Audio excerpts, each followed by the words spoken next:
Hoje eu quero contar para vocês uma das coisas que eu mais fiquei assim surpresa quando eu comecei a me posicionar mais como suicidologista, né, que é realmente uma pessoa que é especialista ali em suicídio, eu estudo sobre suicídio e luto também, sou especialista nessas áreas, e principalmente quando eu comecei a me posicionar ali ensinando também outros profissionais.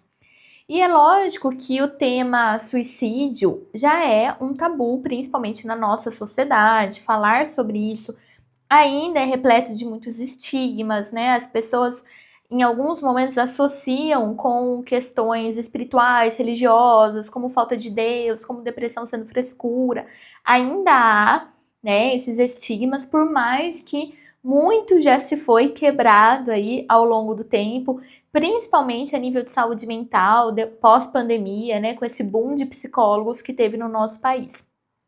Mas quando eu comecei a falar com outros profissionais, eu não esperava que esse tema fosse um tabu também dentro da nossa área, dentro de psicólogos. É importante a gente compreender, né, que a maioria das pessoas até hoje, eu não encontrei profissionais que aprenderam sobre suicidologia dentro da graduação da faculdade. Né? Então, assim, é de se questionar, porque a gente estuda 5 anos para ser psicólogos, e aqui eu nem estou falando apenas de terapeutas que estudam 2, 3 anos, a gente está falando aqui de psicólogos que estudam 5 anos, uma graduação mais que esperava-se, né, que fosse mais completa, e a gente não aprende ali como avaliar um risco de um paciente, e a gente não aprende como manejar, e isso para mim era um absurdo, a tal ponto, né, que agora em 2025 eu criei um workshop onde eu levo dentro das graduações justamente um workshop ensinando avaliação e manejo para que os alunos pelo menos tenham isso, né, mesmo que não seja na grade curricular, tenham um curso, já saiam com o mínimo de uma informação para atender em consultório e até mesmo para atuar em empresas e em outras instituições.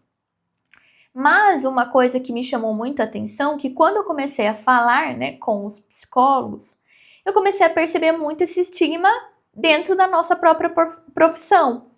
E é interessante que quando eu comecei a falar ali, né, explicando um pouco mais sobre a suicidologia, eu achava que era óbvio. Eu acredito que todo mundo que faz um curso, né, faz um curso porque acha que aquilo é óbvio que todo mundo deveria saber.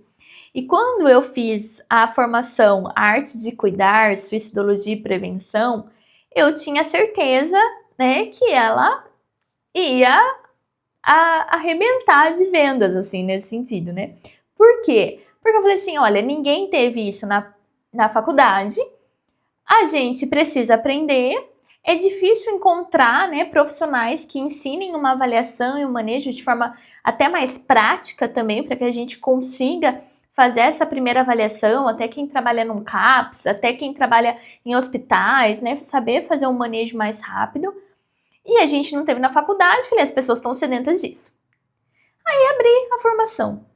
E daí eu comecei a escutar de psicólogos assim: nossa, Gabi, um tema pesado, né? Nossa, Gabi, olha, você sabe que tudo isso que você vem fazendo, né? Porque eu tô realizando aulas mensais, masterclass mensais sobre o tema, né? Para já ir trazendo um pouco mais de conteúdo para as pessoas. E os profissionais assim, sabe, Gabi? É com essas masterclass que você tá fazendo que eu tô me dessensibilizando do tema. A hora que eu ouvi aquilo, me dessensibilizando do tema, eu comecei a ficar assustada. Porque ali eu percebi que muitos psicólogos têm medo de falar sobre essa palavra, falar a palavra suicídio. As pessoas, muitos profissionais, têm medo de olhar de frente, né, com a possibilidade de ter um paciente ali pensando em tirar a própria vida. E isso me assusta, isso me deixa preocupada, isso me deixa incrédula e ao mesmo tempo eu também compreendo esse medo. Porque é lógico que quando a gente pensa, eu acredito que esse é o maior medo de qualquer psicólogo, né? Lógico que a gente tem os nossos limites, então cada paciente, né, cada psicólogo, na verdade, vai ter um certo limiar. Ah, esse tema eu não atendo porque dá de frente com as minhas questões, todos nós teremos. Mas eu acredito que principalmente saber como avaliar e saber como manejar o mínimo ali de uma crise suicida, todos psicólogos, todos terapeutas, todos estudantes de psicologia, e eu não tô falando só de psicólogo clínico, eu tô falando de psicólogo dentro de empresa, eu tô falando de psicólogo em CAPS, eu tô falando de psicólogo na área jurídica, eu tô falando de psicólogo de uma forma como um todo. Se é psicólogo, se é profissional da saúde mental, todos deveriam saber o mínimo de uma avaliação de risco, o que compõe, quais são os fatores de risco, quais são os sinais de alerta, quais são os fatores de proteção, como que a gente analisa se é um risco baixo e o que a gente faz diante de um risco baixo, e qual é um risco alto e o que a gente faz diante de um risco alto. É quase como se fosse, né? É incompreensível a gente imaginar profissionais da psicologia não sabendo fazer uma avaliação de risco. É incompreensível, não tem explicações. Porque eu fico pensando como que fica os pacientes, né, desses profissionais, porque o próprio paciente, ele procura alguém que seja fonte de segurança, que seja fonte de abrigo nesses momentos. Os familiares querem ajudar, né, ali o paciente, mas estão totalmente perdidos, porque a gente não aprende isso numa escola. Isso não se é falado na sociedade de forma aberta. Então, o que acontece? A única esperança deles, assim, né, está ali que o psicólogo, que o psiquiatra consiga poder ajudá-lo. Consiga, né, poder ali sustentar a desesperança e ajudar o paciente a sair desse caos interno que as ideações, né, colocam os nossos pacientes. Que as emoções, né, que deprimem, colocam os nossos pacientes. E é lógico que eu compreendo também o medo dos psicólogos. Porque é um medo, né, do paciente vir a tirar a própria vida. E a gente vê no livro, olha aqui, né, o OBS faz essa joinha aqui. A gente vê no livro Crise Suicida, onde o Neuri Botega, ele fala, né, sobre o luto do psicólogo também, quando perde um paciente para o suicídio, o quanto, quando isso acontece, é quase como se esse suicídio, ele impactasse a gente no nosso lado pessoal, como pessoa, mas também na nossa autoestima profissional. Né? Porque é onde a gente começa a colocar em xeque lá, né, a nossa capacidade, a nossa competência. E é extremamente necessário, né, que se isso acontecer, a gente possa revisitar mesmo os nossos documentos, o prontuário do paciente, tudo que a gente ofereceu e aquilo que talvez a gente faltou oferecer mesmo, né? É extremamente necessário. Mas quando um suicídio acontece, é lógico que um psicólogo, ele vai ter esse medo, né? O medo de perder o paciente, o medo de se deparar com um alto risco, né? Porque quando a gente fala de um médico, né, a gente observa que tem algumas questões ali que são questões de alto risco. E um paciente, quando ele vem pra gente com ideações, também é um alto risco. E além disso, né, o medo também de ser culpabilizado pela família. E a gente sabe que quando uma morte acontece, nós seres humanos precisamos encontrar respostas. E nessa de encontrar respostas, muitas vezes a gente precisa encontrar culpados, né? Quase como se a gente tivesse a procura ali de dar um sentido para a morte que acontece. Então, quando alguém falece de uma doença, a gente fala, a pessoa faleceu de câncer. Quando foi um acidente de carro, a gente tem a resposta ali, foi o carro, foi o outro condutor que era imprudente, a gente vai procurando isso.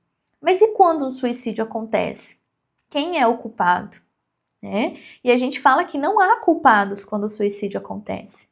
Né? Por isso que não há um único responsável, o psicólogo não é o único responsável, o familiar não é o único responsável, o filho não é o único responsável. A gente não fala de culpados dentro de um suicídio quando um suicídio acontece. Porque o suicídio é um processo de morrência. Muitas pessoas não têm um olhar para entender quais são os sinais, e é muito mais fácil a gente compreender os sinais depois que o suicídio acontece. Né? Tem um livro que se chama... É da Carla Fini o livro. E ele se chama Sem Tempo de Dizer Adeus, que é sobre luto por suicídio.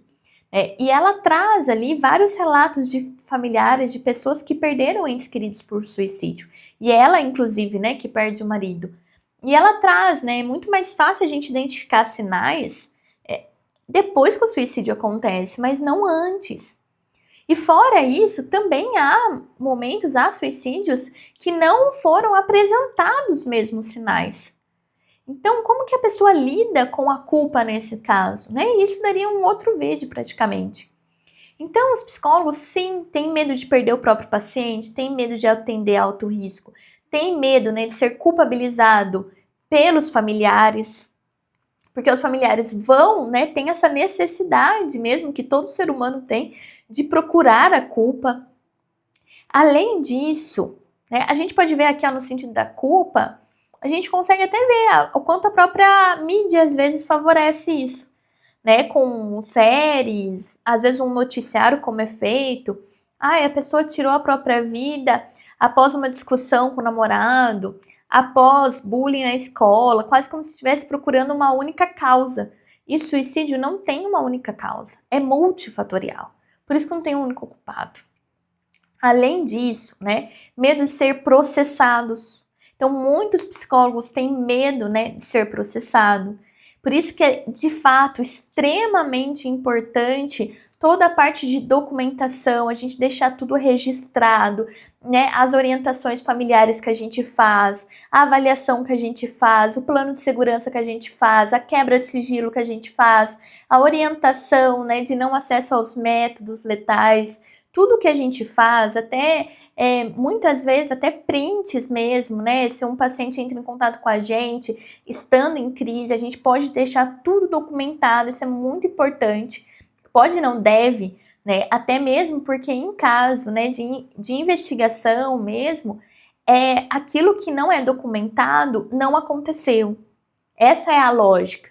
Então, por isso que na minha própria formação, eu tenho a honra de ter ali dentro uma outra psicóloga, que é a Fernanda Salles, ensinando uma aula só sobre prontuário psicológico e principalmente com foco em crises, como que a gente documenta, como que a gente registra. Tem tudo isso dentro da formação porque é imprescindível. E é imprescindível por quê? Para nos trazer segurança. Um psicólogo, ele precisa se sentir seguro. Né? Só que o medo, muitas vezes, vem da falta de conhecimento.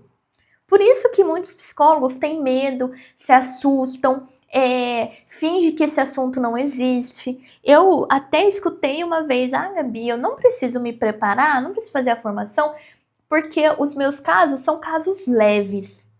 Eu fico me questionando o que é um caso leve, né? Porque muitas vezes um paciente, ele pode sim já vir com ideação e talvez ali mesmo você já, né? Olha, eu não atendo casos assim, vou te passar por uma especialista. Ok. Mas e quando a pessoa já é o seu paciente? E ela tá vindo ali só por questões de relacionamento, discussões de relacionamento, e de repente, né? De repente aquilo vira uma crise. E aí, como você lida com isso? E eu costumo usar uma frase, né, que a crise, a crise não espera. A crise não espera a gente mandar uma mensagem para nossa supervisora e marcar uma reunião com ela, uma supervisão com ela. A crise não espera eu falar assim para o paciente, olha, segura aqui a sua dor, deixa eu abrir aqui o chat GPT, o que eu faço com isso? Não! A crise não espera. Um paciente que está na sua frente, um paciente que te acionou, que fez uma tentativa, ou que está na sua frente falando sobre um plano suicida, ou falando sobre ideações, ou às vezes falando sobre pensamentos de morte, e daí o paciente só está falando sobre pensamentos de morte, que é diferente de ideações, e você já vai lá e faz uma quebra de sigilo, né? Ou seja, você atua de uma forma extremamente desproporcional. É extremamente a gente compreender aquilo que o paciente está nos trazendo. Por isso que, de fato, né, eu bato na tecla. A crise não espera. O paciente está ali na nossa frente e a gente precisa saber como agir, como intervir. Tem coisas que dá para a gente aprender. Então, por exemplo, eu quero ir buscar aprender sobre ansiedade, porque eu estou recebendo muitos pacientes ansiosos. Quero entender um pouquinho mais sobre depressão, estou recebendo muitos pacientes. Crise suicida, não. Crise suicida a gente tem que estar preparado antes, né? E eu tenho até uma supervisionanda que ela me mandou uma mensagem, né? E ela liberou para que eu fale sobre isso, que eu leia, né, o feedback que ela me mandou. Que ela comenta assim, ó. Quer ver? Gabi, como você diz no curso, a crise, ela não espera. E esses dias eu pude ter certeza disso. E como foi bom estar preparada para esse momento. Ter feito o curso foi importante para ter mais clareza no direcionamento do caso. E eu quero te agradecer por ter iniciado esse curso e esse espaço para falar sobre esse assunto que é, infelizmente, tão negligenciado e oculto dentro da nossa formação. Muito obrigada pelo excelente trabalho e empenho. Então, essa supervisionanda minha, ela teve que lidar com isso, né? Então, foi justamente, olha, a crise chegou e ela não tinha um paciente, né, apresentando ideações. Era um paciente que ela já atendia há 2 anos e aquilo se transformou numa crise. E aí, é nesse momento de maior vulnerabilidade do nosso paciente que a gente vai encaminhar ele, pensando que a aliança terapêutica, o vínculo que nós temos com o nosso paciente, é um dos fatores mais importantes, é um dos fatores mais importantes de proteção de um suicídio. Aliança terapêutica, vocês sabiam disso? E daí, no momento de crise, você fala assim, olha, até aqui foi muito bom te atender, mas agora eu vou te encaminhar para um especialista. E daí a pessoa começa um novo processo do zero com alguém que ao mesmo tempo está contendo a crise, ao mesmo tempo está conhecendo a história dele, ao mesmo tempo está ali orientando família, né? Então, assim, é um momento de sustentar muito o que está acontecendo. E talvez se o próprio psicólogo já tivesse essas informações, a situação nem se atuaria numa crise. E aqui é extremamente importante a gente olhar para isso também, porque já ouvi relatos de pessoas falando assim, olha, Gabriela, eu não contei para tal profissional, para o profissional antigo, porque ali eu não sentia que eu tinha espaço para falar sobre isso. A pessoa vai no psicólogo, a pessoa procura um especialista em saúde mental, a pessoa deseja falar, mas ela não tem espaço para isso.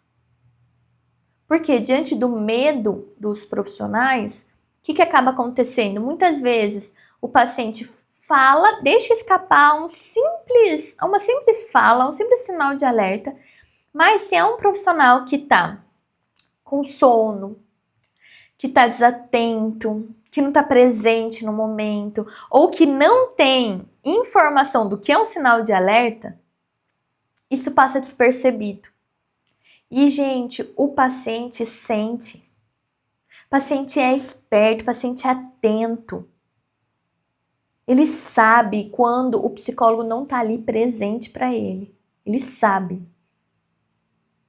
Então, é extremamente necessário a gente perguntar, a gente trazer isso com naturalidade. Eu falo na formação A Arte de Cuidar. Eu ensino como que a gente abre espaço para fazer essas perguntas de uma forma que vai fomentar o paciente em falar, em se sentir seguro. O paciente ele não vai falar se ele não se sente seguro. E se você não é um bom psicólogo, você pode pensar, ai, Gabi, menos mal, né? Então que ele nem fale para não ativar as minhas emoções. Você estudou, você se formou, você se coloca à disposição de sustentar o sofrimento, o adoecimento de alguém. Esse pensamento a gente precisa analisar. Lógico que talvez venha do medo, mas analise se às vezes você não dá validade para esse tipo de pensamento. Se você não atua com base nesse pensamento. Porque daí sim a gente pode questionar um pouco mais até onde vai a sua ética profissional. É extremamente importante um profissional da saúde saber avaliar e manejar risco suicida. E se há por trás disso, se o profissional não sabe, porque ele tem medo desse assunto, porque ele precisa se dessensibilizar desse assunto, porque ele acha que ele só tem paciente fácil, lembra disso, a crise não espera. Eu falo que a crise nem bate na porta, ela chega arregaçando a porta. Que você comece a se questionar até onde você sabe fazer uma avaliação e um manejo correto. Tanto por você, porque a sua segurança vai vir do conhecimento. O seu medo vem por falta de informação. O seu medo vem por você não se sentir seguro, porque você não sabe como fazer. Ou porque quando fala a palavra suicídio, luto, morte, é quase, esses dias eu ouvi de uma profissional assim, é quase como se viesse uma sombra preta junto, né? E não tem nada a ver com isso, né? Quando a gente fala ali de um paciente com autolesão, com tentativa, a gente está falando de um paciente que está implorando para alguém ensinar ele a se autorregular de outra maneira. O paciente está pedindo socorro. Ele só quer alguém que ensine ele a regular as próprias emoções, os próprios pensamentos, o caos interno de outra maneira. É só isso. E tem como a gente ensinar isso para os nossos pacientes. Tem como a gente sustentar a falta de sentido, a desesperança, o desespero dos nossos pacientes. Mas é preciso que vocês saibam como. É preciso que vocês aprendam a fazer isso. Se você não sabe como fazer isso, eu vou deixar aqui embaixo um link do nosso grupo VIP. É um grupo exclusivo para psicólogo, terapeuta, estudante de psicologia, para que ali, né, eu sempre ofereço informações de quando a formação está aberta, essas masterclass que eu falei mensais, workshop, onde eu capacito profissionais para aprender. O seu medo é somente falta de informação. Você só precisa de alguém que ensine você como faz uma avaliação, como faz um manejo. E sem essa sensação de que é uma sombra preta. Que a gente possa tirar um pouco esse estigma até para nós que somos profissionais da saúde. Se você gostou desse vídeo, curta aqui. Também já se inscreva no canal para receber mais conteúdo como esses. Meu nome é Gabriela Azevedo, sou psicóloga clínica, especialista em crises, né? Especialista em suicidologia e luto.